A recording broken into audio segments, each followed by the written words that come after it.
রোহান এক্ষুনি ঘুম থেকে উঠে পড়েছে, আর রোহানকে ঘুম থেকে উঠে ওকে ফ্রেশ করে ওকে সুজি বানিয়ে খাইয়ে দিয়েছে একবার। আর এরপরে রোহান সকালে একটুখানি 1-2 গাল ভাত খায়।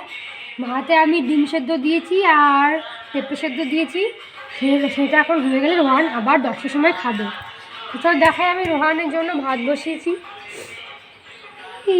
চল না, স্টেশনে বসিয়েছি রোহানের ভাত আর ডিম সেদ্ধ পেঁপে সেদ্ধ হয়ে গেলে 10টার সময় রোহানকে খাওয়াবো। এই যে এখন রোহান ভাত খাবে, পেঁপে সেদ্ধ ডিম সেদ্ধ আলু ভাজা দিয়ে। এই যে ভাত খাচ্ছে রোহান এখন। রোহান ভাত খাবে এখন না। আমাদের রোহান সকালেও ব্রেকফাস্টও ভাত খায়, লাঞ্চও খায় ভাত, আবার ডিনারও ভাত খায়।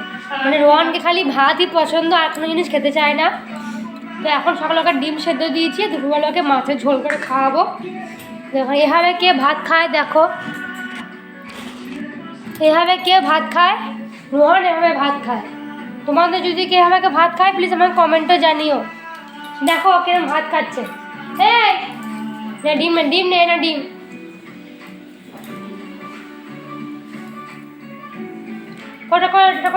টাটা। ওই যে পালিয়ে গেল। এ পড়বে।